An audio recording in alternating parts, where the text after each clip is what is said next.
পৃথিবী অবাক তাকিয়ে রয়, জ্বলে পুড়ে মরে ছারখার, তবু মাথা নোয়াবার নয়। ঠিক এমনই একজন নারী ছিলেন বেগম খালেদা জিয়া, যিনি মাথা নত করতে শেখেননি, যার কাছে দেশ ও গণতন্ত্রের স্বার্থই ছিল সবার আগে। রাজনৈতিক জীবনের দীর্ঘ এই পথ চলায় জেল, জুলুম আর অসুস্থতা তাকে শারীরিকভাবে দুর্বল করলেও আপসহীন নেতৃত্বের কারণে মানুষের ভালোবাসা আর নিজের আদর্শ থেকে তাকে কেউ সরাতে পারেনি। আর মানুষের সেই অকৃত্রিম ভালোবাসায় সিক্ত হয়ে তিনি দাঁড়িয়েছিলেন গণতন্ত্রের এক জীবন্ত প্রতীক হিসেবে।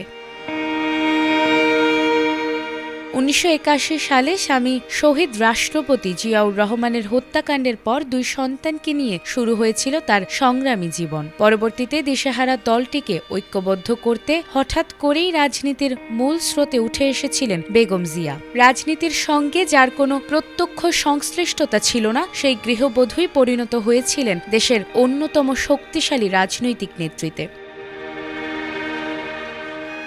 1982 সালে বিএনপিতে যোগদানের মধ্য দিয়ে খালেদা জিয়ার রাজনীতিতে অভিষেক ঘটে। পরবর্তীতে 1983 সালে দলটির সিনিয়র ভাইস চেয়ারম্যান এবং 1984 সালে চেয়ারপারসন হিসেবে নির্বাচিত হয়েছিলেন তিনি। এরশাদ বিরোধী এক দফা আন্দোলনে নেতৃত্ব দেওয়ায় জনগণ তাকে আপসহীন নেত্রী বলে অভিহিত করেছিলেন। এরশাদ সরকার পতনের পর 1991 সালে বিএনপিকে নেতৃত্ব দিয়ে রাষ্ট্র ক্ষমতায় আসেন খালেদা জিয়া। তিনি ছিলেন বাংলাদেশের প্রথম নারী প্রধানমন্ত্রী, যে কিনা মোট 3 বার রাষ্ট্র পরিচালনার দায়িত্ব পালন করেছিলেন। 1991 থেকে 2008 সাল পর্যন্ত অংশ নেওয়া প্রতিটি নির্বাচনে তিনি জয়ী হয়েছেন। একাধিক নির্বাচনে একাধিক আসনে প্রতিদ্বন্দ্বিতা করে সবগুলোতেই বিজয় অর্জন ছিল তার রাজনৈতিক শক্তির বড় প্রমাণ। 2008 সালের নির্বাচনে বিএনপি ভরাডুবির মুখে পড়লেও তার অদম্য সাহসিকতায় তিনি 3টি আসনে প্রতিদ্বন্দ্বিতা করেছিলেন এবং 3টিতেই বিজয়ী হয়েছিলেন খালেদা জিয়া। তবে 2018 সালের নির্বাচন তার রাজনৈতিক জীবনে হয়ে উঠেছিল এক ব্যতিক্রমী অধ্যায়। দুর্নীতির মামলায় দণ্ডিত হওয়ায় প্রথমবারের মতো তাকে নির্বাচনের মাঠের বাইরে রাখা হয়েছিল। পরবর্তীতে সুপ্রিম কোর্টের রায়ের ফলে তিনি নির্বাচনে অযোগ্য বিবেচিত হয়েছিলেন, যা তার দীর্ঘ রাজনৈতিক জীবনে ছিল নজিরবিহীন।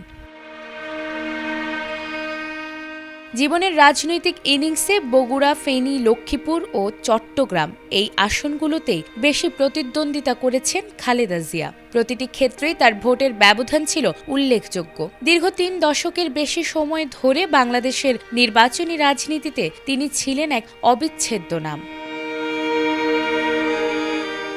নির্বাচনে কখনো পরাজিত না হওয়া এই নেত্রীর বিদায়ে দেশের রাজনীতিতে সৃষ্টি হয়েছে এমন এক শূন্যতা যা কখনো পূরণ হবার নয়। বাংলাদেশ হারালো একজন সংগ্রামী নেত্রী, আপসহীন রাজনীতিবিদ এবং গণতন্ত্রের প্রতীক। সব চেষ্টাকে ব্যর্থ করে দিয়ে চির বিদায় নিলেন 3 বারের সফল সাবেক প্রধানমন্ত্রী বেগম খালেদা জিয়া।